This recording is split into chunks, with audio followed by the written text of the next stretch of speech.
أعوذ بالله من الشيطان الرجيم. بسم الله الرحمن الرحيم.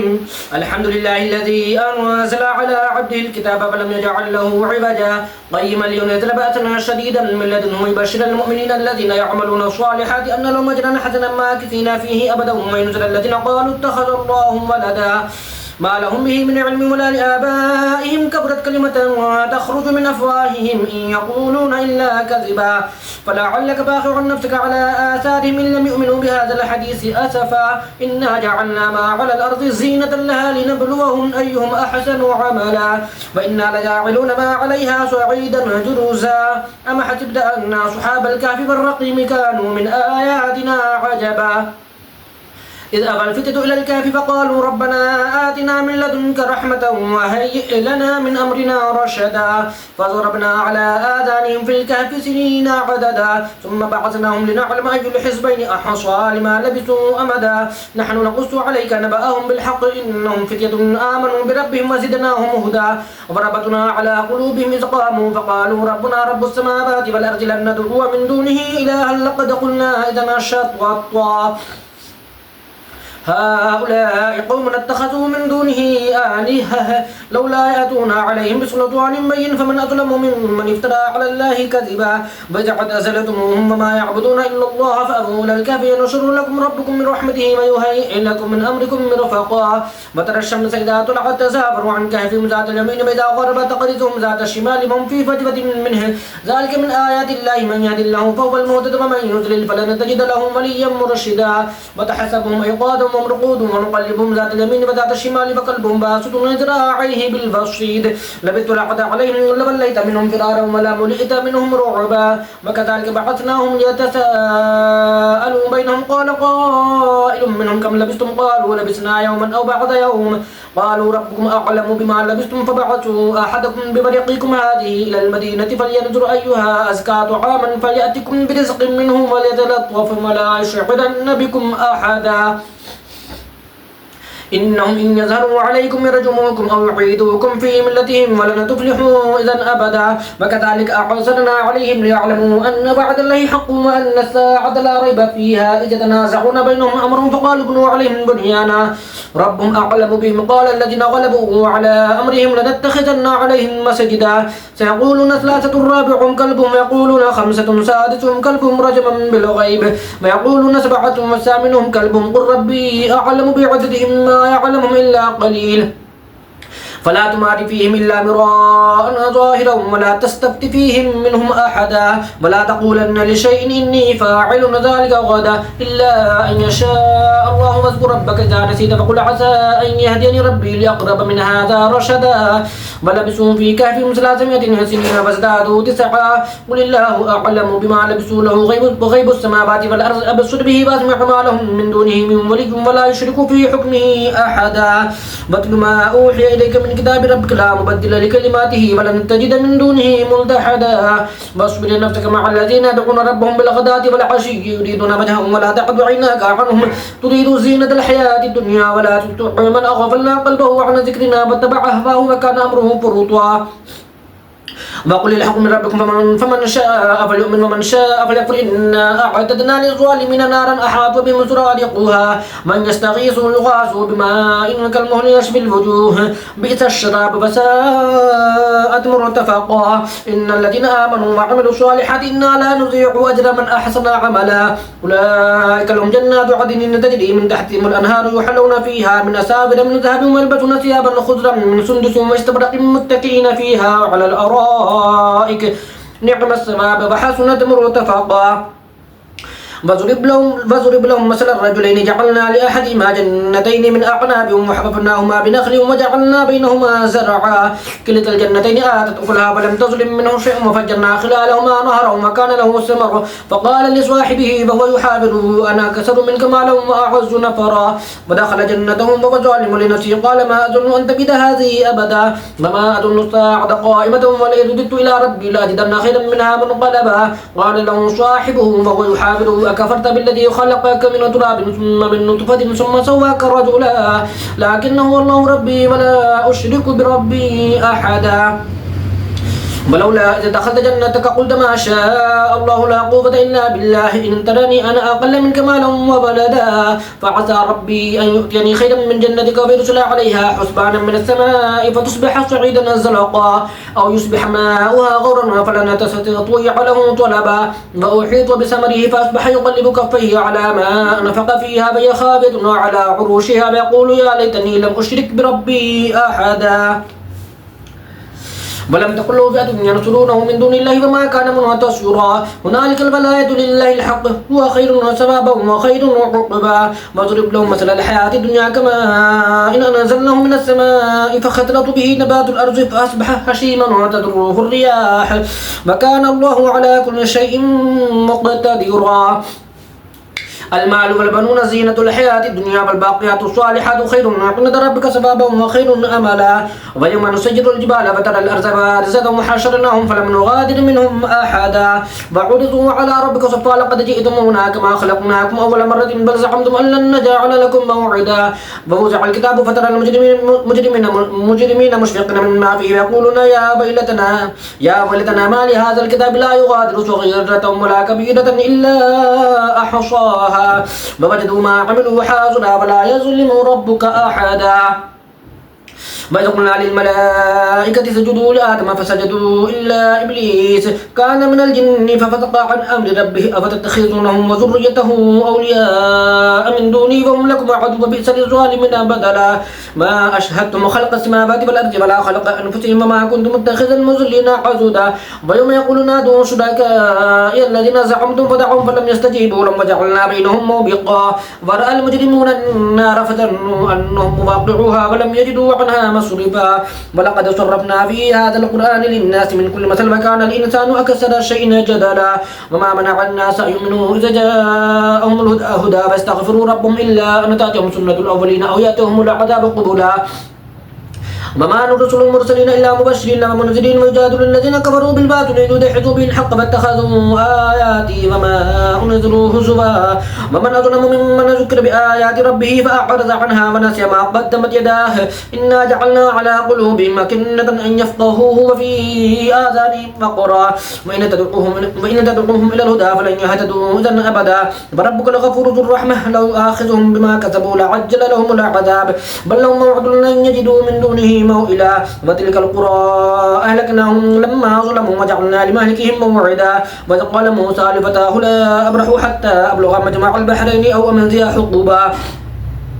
فلما بلغ مجمع بينهما نسيا حوتهما فاتخذ سبيله في البحر سربا فلما جاوزها قال لفتاه آتنا غداءنا لقد لقينا من سفرنا هذا نصبا قال أرأيت إذا بينا إلى الصخرة فإني نسيت الحوت وما أنسانيه إلا الشيطان أن أذكره فاتخذ سبيله في البحر عجبا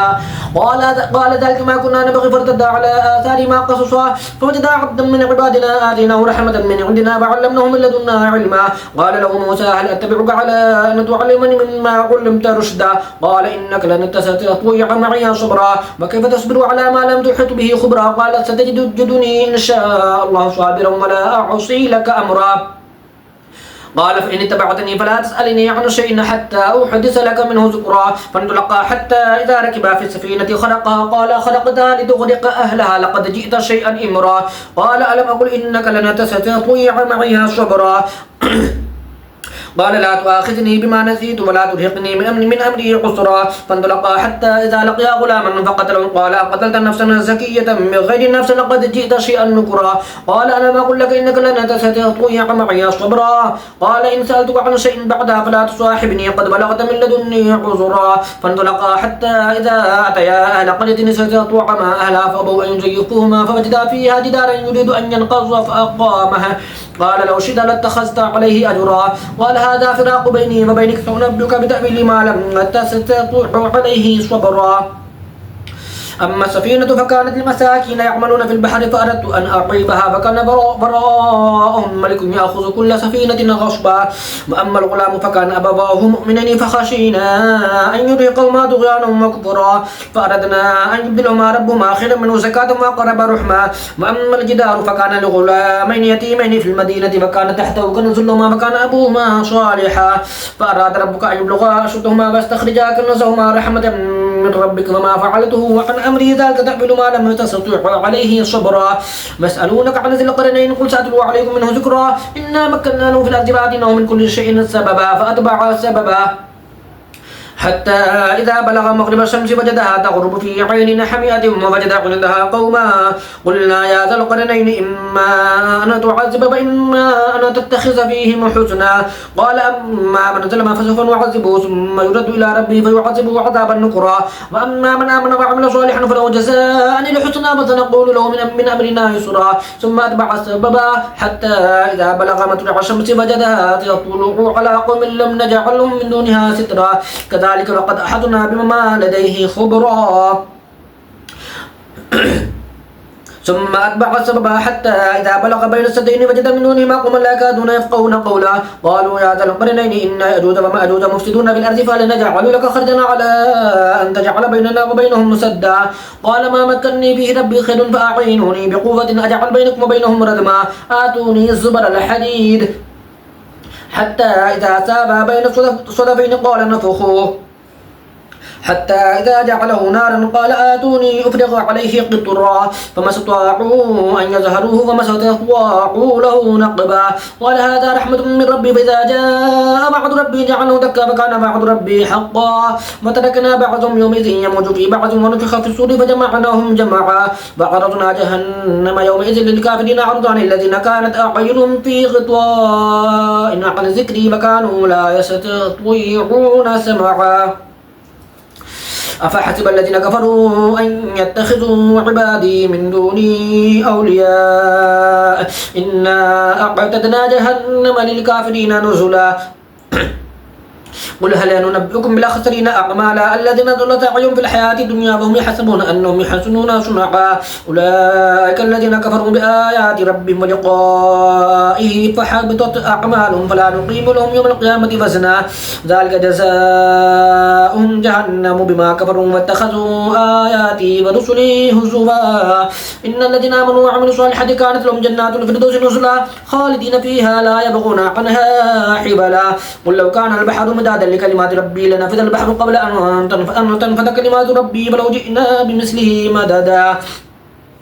قل إنما أنا بشر مثلكم يوحى إلي أنما إلهكم إله واحد فمن كان يرجو لقاء ربه فليعمل عملا صالحا ولا يشرك بعبادة ربه أحدا بسم الله الرحمن الرحيم الرحمن علم القرآن وخلق الإنسان علمه البيان الشمس والقمر بحسبان والنجم والشجر يسجدان والسماء رفعها ووضع الميزان ألا تطغوا في الميزان وأقيموا الوزن بالقسط ولا تخسروا الميزان والأرض وضعها للأنام فيها فاكهة والنخل ذات الأكمام والحب ذو العصف والريحان فبأي آلاء ربكما تكذبان خلق الإنسان من صلصال كالفخار وخلق الجان من مارج من نار فبأي آلاء ربكما تكذبان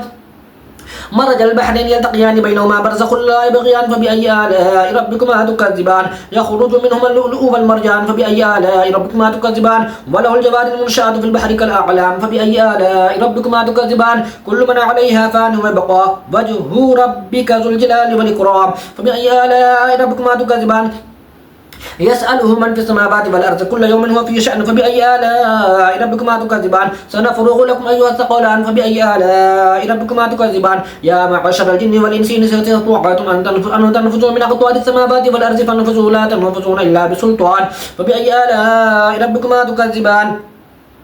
يرسل عليكم أشواط من نار ونحاس فلا تنتصران فبأي آلاء ربكما تكذبان فإذا انشقت السماء فكانت وردة كالدهان فبأي آلاء ربكما تكذبان فيومئذ لا يسأل عن ذنبه إنس ولا جان فبأي آلاء ربكما تكذبان يعرف المجرمون بسيماهم فيؤخذ بالنواصي والأقدام فبأي آلاء ربكما تكذبان هذه جهنم التي يكذب بها المجرمون يطوفون بينها وبين حميم آن فبأي آلاء ربكما تكذبان ولمن خاف مقام ربه جنتان فبأي آلاء ربكما تكذبان ذوات أفنان فبأي آلاء ربكما تكذبان فيهما عينان تجريان فبأي آلاء ربكما تكذبان فيهما من كل فاكهة زوجان فبأي آلاء ربكما تكذبان متكئين على فرش بطائنها من استبرق وجنى الجنة ندان فبأي آلاء ربكما تكذبان